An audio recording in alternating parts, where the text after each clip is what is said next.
ऐसा माना जाता है कि धरती पर जो मजबूत जमीन बनी है वो ज्वालामुखी से निकले गर्म लावा की सतह पर गिरने और उसके जम जाने की वजह से बनी है। ज्वालामुखियों की वजह से कई द्वीप भी बने।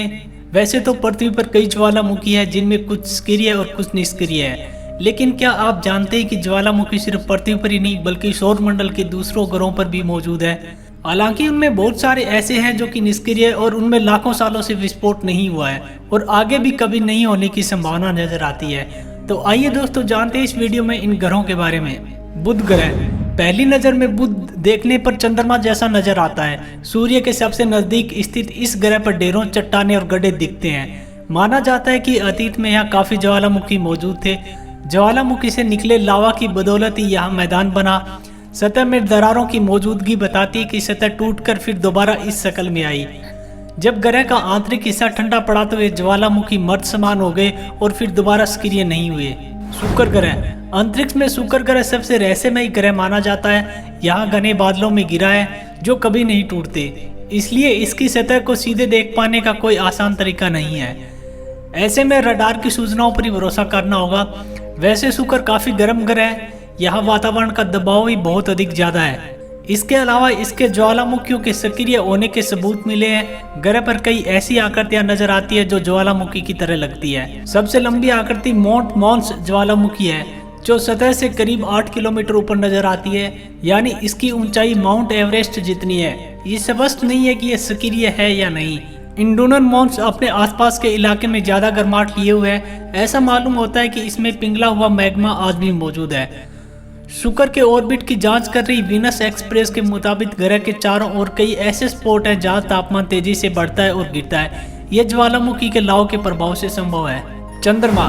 बुध की तरह ही हमारे चंद्रमा पर भी एक समय ज्वालामुखी सक्रिय थे, लेकिन अब नहीं है। इसका सबसे पुख्ता संकेत है विशाल मैदानी भाग मारिया, जिसे लैटिन में सीज या समुद्र कहते हैं। यह चंद्रमा की सतह पर लावा के फैलने के बाद बचे अवशेष हैं जो जम गए और ठोस रूप ले चुके हैं। इसके अलावा चंद्रमा पर चंद्र गुंबद भी नजर आते हैं जो कई किलोमीटर के दायरे में फैले हुए हैं। वे अक्सर क्लस्टर या झुंड में नजर आते हैं। चंद्र गुंबदों के बारे में माना जाता है कि वे पिघले लावा से बने और समय के साथ ठंडे हुए हैं। मंगल ग्रह। मंगल ग्रह पर एक समय में जल मौजूद था और किसी तरह का जीवन भी, लेकिन आज यहाँ पानी जम चुका है और किसी जीवन का पता नहीं चल पाया है। वैसे मंगल ग्रह पर भी कभी ज्वालामुखी सक्रिय थे, काफी बड़े और काफी सक्रिय थे। ओलंपस मॉन्स सोलर सिस्टम का सबसे ज्ञात ज्वालामुखी है। इसके सामने पृथ्वी के ज्वालामुखी ही नहीं बाकी सभी चीजें बौनी नजर आती है। यह 25 किलोमीटर ऊंचा है, यानी माउंट एवरेस्ट से 3 गुना ऊंचा। इसका व्यास लगभग 674 किलोमीटर का है, लेकिन लाखों सालों से यह सक्रिय नहीं है और शायद आगे भी नहीं होगा। बृहस्पति ग्रह। लो सबसे बड़े ग्रह बृहस्पति के 4 बड़े चंद्रमाओं में से एक है। यह ज्वालामुखी की सक्रियता के लिहाज से सोलर सिस्टम का सबसे सक्रिय पिंड है। लो एक तरह से सक्रिय ज्वालामुखी से भरा हुआ है। इसके लावा में फैले गंधयुक्त रसायन अंतरिक्ष में दूर तक फैल जाते हैं। यह उपग्रह बृहस्पति के बेहद नजदीक है, लिहाजा इस उपग्रह पर बृहस्पति के खिंचाव का काफी प्रभाव है और इस बल के चलते लो का आंतरिक हिस्सा काफी गर्म रहता है। शनि ग्रह। टाइटन शनि का सबसे बड़ा चंद्रमा है। यह एक ऐसा उपग्रह जिसके वायुमंडल का घनत्व काफी ज्यादा है। इसमें हम सांस नहीं ले सकते।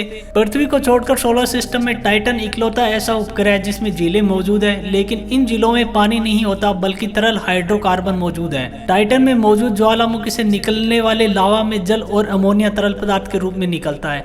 हालांकि ये स्पष्ट नहीं है कि टाइटन में सक्रिय क्रायोवोल्केनो है या नहीं, लेकिन शनि के दूसरे उपग्रह एनकेलेडस पर ऐसी स्थिति को लेकर कई संदेह है। नेपच्यून ग्रह। इसके अलावा ज्वालामुखी वाला पिंड नेपच्यून के सबसे बड़े उपग्रह ट्राइटन पर मौजूद है। नेपच्यून सूर्य से पृथ्वी के मुकाबले 30 गुना ज्यादा दूरी पर स्थित है। इसके बारे में वॉयेजर 2 स्पेस मिशन ने साल 1989 में पता लगाया था। वॉयेजर की भेजी तस्वीरों से पता चला कि इसकी सतह भी चंद्रमा जैसी ही है। वॉयेजर 2 ने यह भी पता लगाया कि ट्राइटन की सतह से निकलने वाला लावा या कोई और पदार्थ अंतरिक्ष में 8 किलोमीटर ऊपर उठ रहा है। हालांकि बहुत संभव है कि ट्राइटन से निकलने वाला पदार्थ लावा नहीं होकर बर्फ भी हो सकता है। नासा के वैज्ञानिकों के मुताबिक पूरी तरह वाटर आइस से भरी हुई है। तो दोस्तों उम्मीद करता हूँ वीडियो में दी गई जानकारी आपको अच्छी लगी होगी। वीडियो पसंद आए तो चैनल को सब्सक्राइब जरूर करें। वीडियो देखने के लिए आपका बहुत बहुत धन्यवाद।